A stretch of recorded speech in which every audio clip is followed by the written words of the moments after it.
Good afternoon, my name is Dave Norton from Discovering New England History, and we're going to bring you a new series right here, the story of William Driver. And of course a lot of people are saying, who is he and what's he got to do with New England? And we're going to tell this story that many people really don't understand and really never heard about. And we're going to try to do it in some kind of detail here, which I researched. And I think you find it very interesting. Now, William Driver, Part 1, he's born in Salem, Massachusetts. So therefore, we have a native New Englander. And of course, Salem's right on the coast. And he's the one that named our United States flag Old Glory. And a lot of people aren't aware of that. So we'll go to the next slide. And here's the port of Salem, Massachusetts, what it looked like in 1803. And that's where he was born, March of 1803. And very much interested in shipping and perhaps being a sailor, perhaps being a captain someday. And it was a tough life to make a living back then. So we'll go to the next slide. And this picture is really neat. Salem Harbor, Massachusetts, and that's what it looked like in 1803. And of course shipping was, everything was done with sailboats back then. And it was quite the industry. We'll go to the next slide. And now in 1816, that's 13 years later, William Driver, he actually ran away from home and was a stowaway on a ship. So we'll go to the next slide. And that's what sort of the city area is of Salem during during this whole period of time. You can just imagine William Driver leaving one of these homes, if you will, in the middle of the night and running down towards the toward the seaport, catch a ride on a ship. We'll go to the next slide. And you can see him, he's probably walking down the street in between the houses, and the nearest ship is docked right there in Salem. And at 13 years old, he became a stowaway. So we'll go to the next slide. Now, what you could do is when you're on a ship, I did a little bit of research here. At that age, they would make you a cabin boy. And you can see some of the chores you had to do here. He was 13 years old, peeling potatoes up on the deck of the ship. And of course, the cabin boys spent a lot of time down below decks, which is that picture on the right, working with all the food, certainly in preparation to feed all the crew members. And it was certainly a tough life. And you go to the next slide.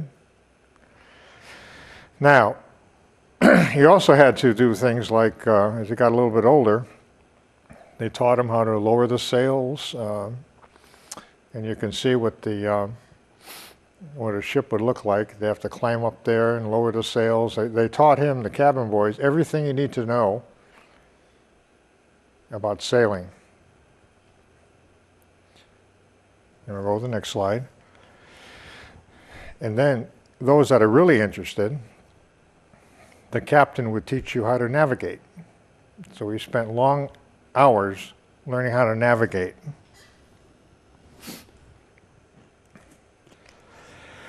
And we'll go to the next slide. And that's his first voyage at sea. 13 years old.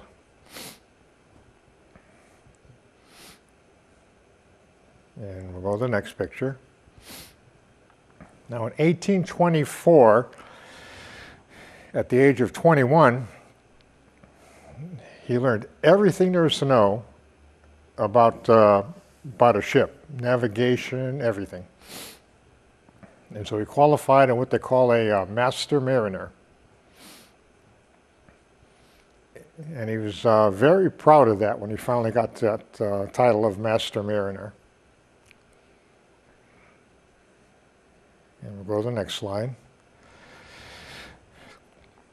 Now, in 1824, they find him in captain, and he got his own ship, which is amazing. He was 21 years old. And his mother and a lot of the ladies in Salem actually knitted this huge American flag for him. And at that time, there were only 24 stars on it, of course, and the flag was 10 feet by 17 feet. So to celebrate him being captain, they actually gave him this flag, and he wanted to run it up the mast and sail it around the world. And we'll go to the next slide. And there he goes, 1824, William Driver sets sail, leaves Salem. And this is a very important quotation in history. A lot of people don't know how they got "Oh Glory" name. And it says here, as the flag is hoisted to the masthead of his first command ship, Captain Driver shouted out, "There goes Old Glory." And that's how our flag got named. And you can see on the right there, there's a ship, full sail, with a large flag flapping in the wind. And we'll go to the next slide. Now, that's a picture of, the only picture I could actually find, of his ship. And it was called the Charles Doggett. And of course, Captain William Driver, that was his ship. He was very proud of it. And he actually sailed around the world twice. He was a merchant seaman. And we'll go to the next slide. Now, I put together this map. How do you sail around the world? So I put it in the red with the arrows. So we'll start in the United States here. You can see from Salem, Massachusetts, down through the Caribbean, all the way down around South America, out into the Pacific Ocean, and you continue on the right side of the map here, over to China, all the way around Australia, a stopover at India, then you go around the southern tip of Africa, up through Straits of Gibraltar, and over to England, and then back to Salem. And that was basically the route that you would take. And William Driver carried our American flag around this, the entire world, and he did it twice. A lot of people don't really understand that.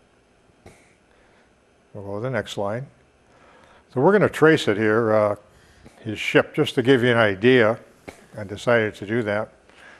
And let's pretend we're going back in history in 1824. And now we're going to start off in Salem Harbor. And that's actually a painting of it back in the early 1800s. So Captain Driver and his crew would get on their ship and sail out. And the next stop, we'll go to the next slide, would be the Caribbean islands. And that's a great shot right there. And that's where he would stop. And you can see they're docking very, very close to one of the islands there in the Caribbean. And we'll go to the next slide. And then he heads out through the Atlantic Ocean. And you can always envision what they went through here. Here's a huge storm at sea brewing with all the lightning. It's a great painting. And of course, when you have your ship, you really don't know what the weather's going to be like. You just, if the day looks good, you sail. And the ship Charles Doggett, unbelievable what they went through to go around the world. And imagine going into that, leaving port and then going to something like this. Then we'll go to the next slide. And this is probably the roughest one. When you go around the tip of South America, what they call Cape Horn, and that's where the two oceans meet and crash together. Very treacherous. And you can see what you have to do is you have to lower the sails or else they'll just get shredded. But when you do that, you're certainly losing control of the ship. But you have to navigate through that and be aware you don't want to crash into hidden rocks and everything else it's very, very, very treacherous. And we'll go to the next slide. And you would head out in the Pacific Ocean and finally anchor at Tahiti, in the middle of the South Pacific. And that's a picture of Tahiti right there.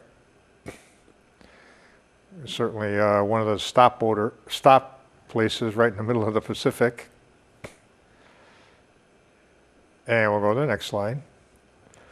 And you can see now he heads back out into the Pacific Ocean, and you can see what some of the ships have to go through. If they don't get the sails down in time, they get shredded. And it was one of the shipping lanes in the Pacific Ocean, which is okay as long as you don't have storms and things like that, and you just have to ride it out. And of course, back then they don't have any photographs or anything. It's all paintings, but you can see artists have done a terrific job. And we'll go to the next slide. Then there's a stopover in China. That's another port. As a merchant seaman, of course, you would pick up different goods and take back to different ports and exchange, and that was quite the item that they did back in the day with the sailing ships. They ruled the sea. And we'll go to the next slide. Now you can see now when they left China, they had to head back out into the Pacific Ocean. And you can see what it was like. You only imagine what it's like riding out some of these storms. Very often 2 or 3 ships would set out together, and maybe only one would make it from port to port. It was a tough way certainly to make a living back then in the early 1800s. And we'll go to the next slide. And then you would make a stop at Australia. You can see the rugged coasts of Australia. That's what it looks like today. That picture was excellent, but of course it was a lot of areas of Australia is uninhabited. And he had to sail around Australia.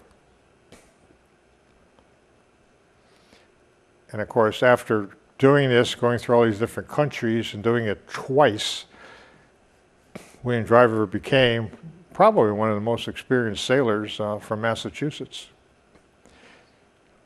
And we'll go to the next slide.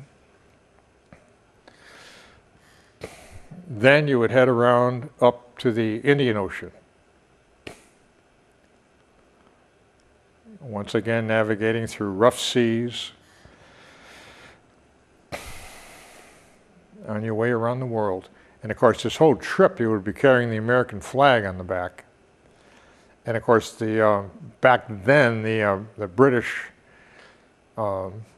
Navy had the most ships. And they were really the priority in terms of this type of seafaring industry. And we'll go to the next slide. There's a great painting. The port of India. Of course, you can see the ship docking here with the British flag on it. And of course, back then, India was controlled by the British Empire. And that's where a lot of trade routes were, and that's where they all stopped. And we'll go to the next slide. And of course, he would very close there and take a side trip here while they're exchanging whatever they had on the ship and bringing other goods in his next stop. And it would make a stop certainly at Taj Mahal. And that's a beautiful picture of the Taj Mahal in India. And once again, our American flag is being carried, named by William Driver as Old Glory, being carried around the world. And we'll go to the next slide. And of course, South Africa now. Cape Town was tough. The southern part of South Africa, you have to get around Africa. And you can see how mountainous it was. And you can only imagine here in a heavy storm, you don't know if you're going to get put your sails down and get slammed into all the coral reefs and all the mountainous areas here. That's probably the second most dangerous spot in the world in order to navigate. We'll go to the next slide. Then you would head up past Africa on the west coast and probably make a stopover at Gibraltar. There's the Rock of Gibraltar. And there's a great painting there, so showing a lot of the ships. This is another stopover point on all these famous shipping lanes.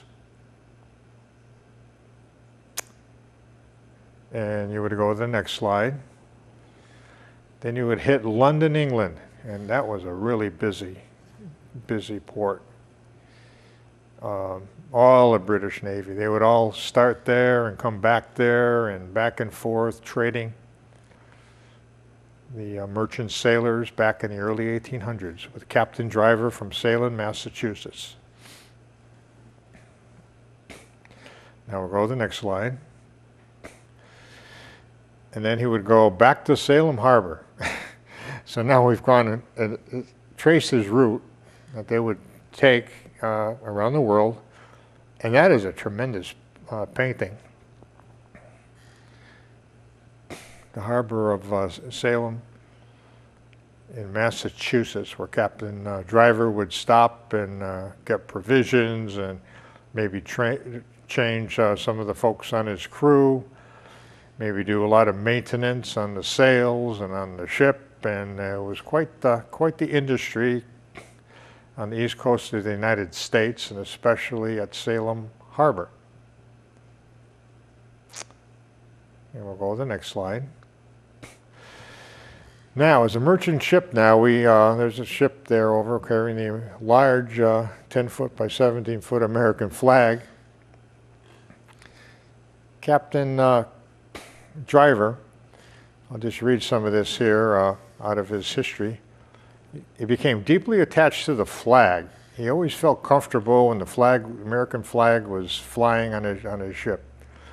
And this quotation is really part of history. And a lot of folks in Massachusetts and New England are probably unaware of this quotation. So I'll briefly read it here. It has ever been my staunch companion and protection. Savages and heathens, lowly and oppressed, hailed and welcomed it at the far end of the wide world. And in the famous sentence that he always said, then, why should it not be called Old Glory? And that was his ship, the Charles Doggett. And that's Captain William Driver. And that's tremendous how they named the flag and how he traveled around the world. So we'll go to the next slide. We'll continue on the story. And we're going to go 37 years earlier. And you're probably going to ask me, what in the world is Dave talking about now? This is the other part of the story. And we're going to talk about the HMS Bounty. And that's a picture of it over there on the right. And it set sail from London, England in 1787. And this is really another important part of the story, how the ship Charles Doggett and William Driver and their part in this part history. And we'll go to the next slide. Now everybody knows certainly there's a picture of the Bounty, and it was by the Captain William Bligh. And second in command was Lieutenant Fletcher Christian. And they sailed out from England, once again under the command of Captain William Bligh. 37 years before William Driver. We'll go to the next slide. 1789, 2 years later, of course, they took a while to get around. You never know how long it takes, all the different storms, all the different problems. So 2 years later, HMS Bounty makes it to Tahiti, which is a stop in the center of the South Pacific. And there's a beautiful shot there of Tahiti, beautiful island, right in the center of the South Pacific. And we'll go to the next slide. And what did he carry? I'm going to go a little bit here. We'll talk a little bit about that. He, on his merchant ship, the Bounty, they were after what they call breadfruit. And they took these breadfruit tree plants, if you will, hundreds and hundreds of them. And they took them all and they were going to put them on the Bounty. And what they would do is take these plants all the way around the world, back to the Caribbean, and plant them there because they would grow really good out in the Caribbean. And they were used as a source of food supply for all the workers in the islands. And so this was a very, very big resource and a very big industry back then in the late 1700s. And that's actually a picture of what a breadfruit tree looks like. And you can see on the right the size of these breadfruits. And it was really, really quite an import to get that. And so we'll go to the next slide. Now, the Bounty heads west from Tahiti. To give you how far they went out here, they went out 1,300 miles west from Tahiti, continuing on their journey. You can imagine below decks just absolutely loaded with these breadfruit plants. And they're very small, probably only 12 to 15 inches high. But the idea was to keep them in good shape and take them around to the Caribbean.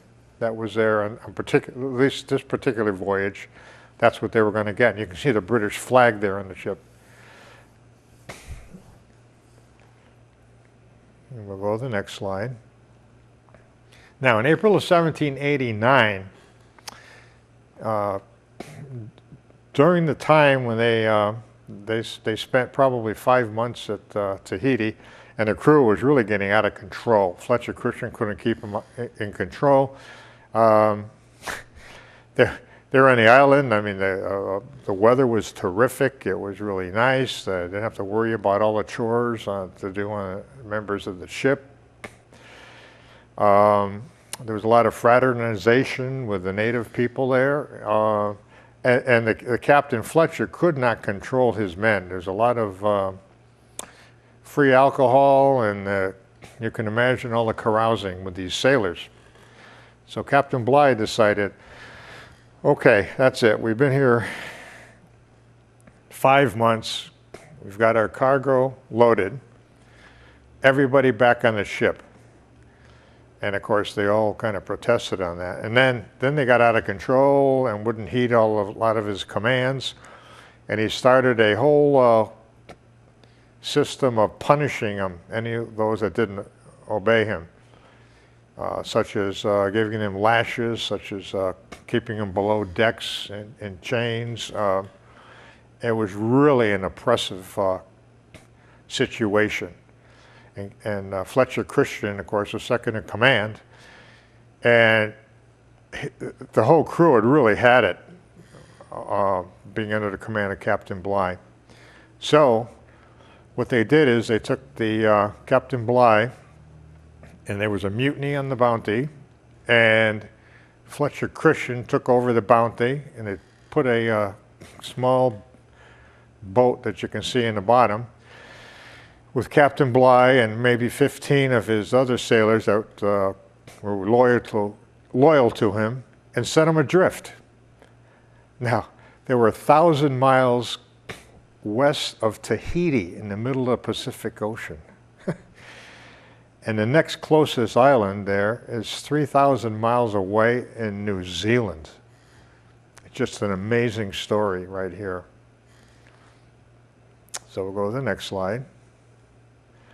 And here's Captain Bligh, middle of the Pacific Ocean. And you can see the artist's sketch on the right. That's it. They just had it with him, and they just gave him minimal provisions and just set him out in a small, pack him in a small rowboat. And it was a mutiny. Now, back in the day, that was the highest crime you could commit on the high seas, is the mutiny. And in the British, of course, they were all British citizens. Anyone that had a mutiny, it was death by hanging. So now all the mutineers, they felt really good, and they got rid of the abusive Captain Bligh. But now they're coming to the realization, we've got to find a place to live where nobody can find us. Because if Captain Bligh ever survived and made his way back to England, which he actually did, that's another story, we'll get into it probably. Then they would set out a lot of ships from the British fleet to capture the mutineers. And we'll go to the next slide. So they decided, well, there's a point of no return. So Fletcher Christian takes his crew. There was actually a crew of about 30, and probably 15 went with Captain Bligh and 15 stayed on board at this point with Fletcher Christian. And this is a great painting there. It shows him on the back of the Bounty throwing out all the breadfruit trees because they knew they were never going to go back and take it back to the Caribbean. So it was a point of no return. And basically, we're gonna stop the episode 1 right here, and of course, in subsequent weeks, we're gonna continue this journey because I think it's important to see all of this part of history and how it ties in with Massachusetts and William Driver, and it's a story I think that needed to be told, and it's a story of old glory. So once again, it's Dave Norton from Discovering New England History. Have a good afternoon.